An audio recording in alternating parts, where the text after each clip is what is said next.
What's going on, people? Welcome back to Nick J. Francis' channel. Arsenal beat Brentford 3-1 at the G-Tech Arena. So another away win for Arsenal, starting the year as we mean to go on, going back up into second and trying to put the pressure onto Liverpool. Let me just look at the table, actually, because I don't even know what the table looks like. I think they're like 9 points clear. Realistically, I don't think we're catching them, man.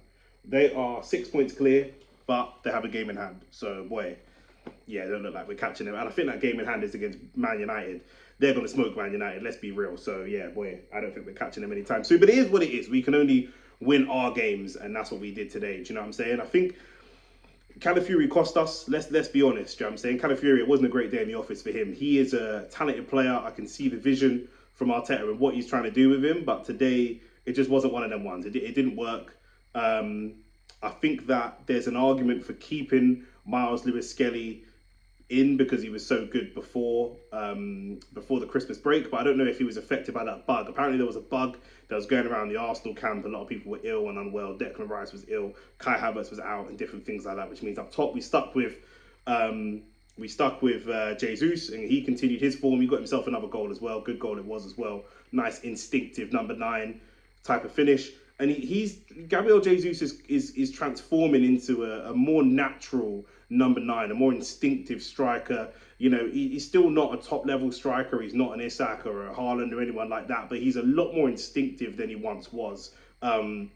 He's just looking to get shots away. I think it's finally settled. I think he knows that he's coming towards the end of his time at Arsenal, and potentially the end of his time at a top level club. He's been at Manchester City, he's been at Arsenal, and anywhere he goes now is going to be a step down. He's really playing for his place, Gabby Jesus. I can see that in him. He's really fighting for his place. And I do think if we can bring in a striker, for me personally, maybe it's controversial, I'd love to keep him. I think he's a fantastic option off the bench. I think he plays both wings. I think his output is a lot higher than the likes of people like Sterling and different things like that. Even if we can go and get someone like an Isak or a Gyökeres or whoever, I would like to keep Gabby Jesus. I think he was really good today. Martinelli struggled in the first half a little bit, but the second half we came out. First half we went in, it was 1-1. Second half we came out, and the thing that I called for, it's on my match reaction, you can go and look at it, it's on the channel, and I said we need to play this game faster, more intense, a lot quicker. The main culprit I was looking at was Ødegaard. Ødegaard was slowing our game down. Nwaneri and Timber were fantastic on the right-hand side, but Ødegaard was just slowing the ball down every time it came to him, and I didn't know why. And I said in the second half, I want to see us play a lot quicker. And that's exactly what we did.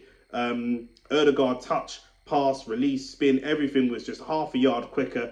I'm aware he's also still kind of coming back from that injury, but he's had 4 or 5 games back. He's had a couple of really good games back. He's had a couple of really shocking games back. And we need to obviously get us back to consistent good games. But the second half, he played a lot quicker. Marino, imposed himself on the game a lot more. And Martinelli, off the back of that, was a lot quicker as well. And once Martinelli scored, suddenly the confidence was there. Suddenly he was running in behind. Suddenly he was running at his man, getting to the byline, doing step overs, dropping the shoulder and cutting in. He looked so much more confident. Martinelli, it's a confidence thing. It's not an ability thing. The ability of the player is still in there. But he started on the left, and I think that overall he was good. He had a good game, not an amazing game, but a good game. An amazing game was had by Ethan Nwaneri on the other side, who continues, 17 years old, and you're in a team with Martinelli, you're in a team with Jesus, you're in a team with Ødegaard. Look, these are experienced top-level professionals, and Ethan Nwaneri was our best player in the first half. Between him and Partey, and he was so progressive. He was so confident. He was getting the ball to the byline, whipping crosses across. He looked like the person that was the most dangerous person in that first half. And when Ødegaard was just slowing the attacks down, you could see the rest of our team, Partey and Timber, they just wanted to keep giving it to Nwaneri, keep giving him the ball, keep giving him the ball. And for a 17-year-old, normally you bring a 16, 17, 18-year-old into the team, and what you want to do is keep them out of the game as much as possible unless there's some easy things to do. You don't want to be giving them the responsibility of the game. These guys are giving Nwaneri the responsibility of the game, and that's a really positive thing for me to see, because he just looks so comfortable and so positive every time. Really like what I see from Nwaneri. I thought he had a fantastic game. Borderline man of the match performance there. Nothing really quite came off in terms of goals and assists and stuff like that. So for me, my man of the match went to Thomas Partey, and we'll talk about him in a minute. But yeah, Nwaneri was fantastic, and more of that. And it's great to see that a young player, similar to what we saw with Saka, can play multiple positions. Nwaneri can come in and do a job in 10, He can come in and do a job out wide. He just wants to play football, and that's really positive to see. On the midfield, Partey was my player of the match, like I just said. Unbelievable performance, winning everything in the midfield constantly. He's not the quickest, but he's seeing the game 2 steps ahead of time. It was, almost a vintage Thomas Partey performance, to be fair. Breaking up play and being that transition. When we're on the back foot, the reason Thomas Partey is my man in the match is because his performance was consistent. When it was 0-0, he was great. When it was 1-0, he was great. When it was 1-1, it was great. When it was 3-1, it was great. He was just consistent all the way through. Win the ball, transition, get us going. We're on the back foot. He gets us on the front foot. He's going and taking that initiative and doing that. It's between him and Timber that just kept that consistent level of performance. It didn't drop at all across the 90 minutes, and that's why he's my player of the match. Mikel Merino seemed to struggle a little bit.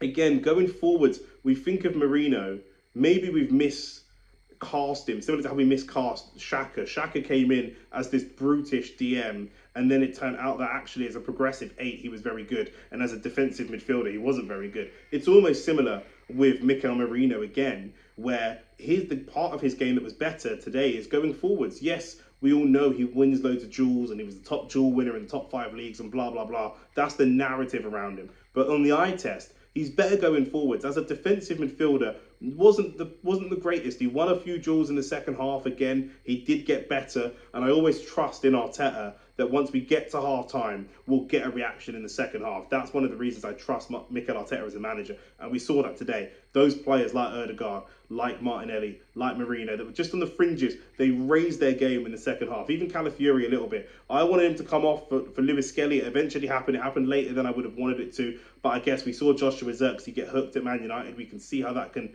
affect somebody's confidence, and Arteta's keen not to damage the players' confidence, but just to kind of allow them the space to play through that tough period. And Brian Mbeumo is a difficult player to play against, don't get me wrong, but Raya and Calafiori getting beaten at that near post for me was very frustrating. Brentford barely created anything, and the one thing they did create was a goal, and that was very difficult to see and very frustrating to watch. But listen, it was done. We chalked it up. We went out there and we put on a good, comprehensive performance in the second half. And once we got those second and third goals, I think we took our foot off the gas, but we were so confident and so comfortable. We could have got 4, 5, and 6. We really, really could have. It was a good performance across the 90. Even in the first half, it was a good performance. We just didn't shoot enough. That was my thing. First half, we played too slow. We didn't shoot enough. Second half, we came out and we played quicker. We got more shots off, and there we go. We went and got ourselves the goals. It's not a complicated game. We have all the talent to go and smash teams, to go and blow teams away. And since October, people were saying that, Arsenal struggling to score goals and different things like that. Since October, we've been scoring 3s, 4s and 5s on a fairly regular basis. I think we've got the Everton game, 0-0. We've got one other game where there's a 1-1. But apart from that, we've been pretty free-flowing. And it's great to see us score 3 without Saka. Again, today was a day with no Saka. It's one game down without Saka until he comes back. We're all counting down the days and weeks until he's back.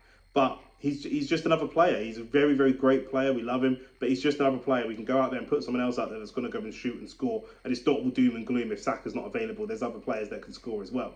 Going into the summer window, going into the January window, obviously the window's open now. There's talk of Cunha. There's talk of Brian Mbeumo. If Brian Mbeumo is the player, or if we are looking at him, he put on, as much of an Arsenal performance as you would expect him to.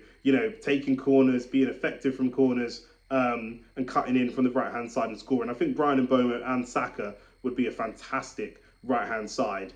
The left-hand side, is not quite operating at that same level. But, if we can go and get Brian Mbeumo on loan, not on loan, if we can go and get him now in January with a view to bring someone else in as an out-and-out striker in the summer, I would be all for that, in my opinion. Even if we cash in on some players and try and raise that 120, 130 million and go and get Isak in the summer, I would be all for that, because this team is there. This team is just 1 or 2 players away. We consistently say they're 1 or 2 players away, but they really are this time 1 or 2 players away from being title winners. They're right on the cusp.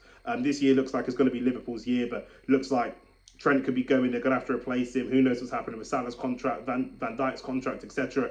Next year could be the year. But for now, we just enjoy the free-flowing football that we're playing.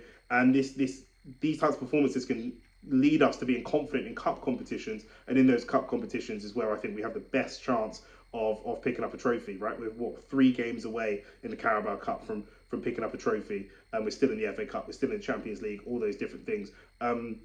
We have to go and get a winger in the January transfer window. We absolutely have to. We've got so many players, and I think Mbomo could be just really, really effective. You know, somebody who's very direct, just thinks about wanting to score goals all the time. He doesn't overcomplicate the game, and that's what we saw today. Touch, stepped inside, shimmied, finish, job done. Raya had a couple of hairy moments. You know, he palmed one off the line that he dropped, but overall I thought he was good, coming and gathering. You know, physically very, very good. Wasn't the strongest part of his game when he first came to Arsenal, but coming and gathering from corners and doing that physical thing, clearing out a box and coming to get the ball, he's got much, much better at that. But overall, can't complain. 3-1 away from home. Brentford's a difficult place to go.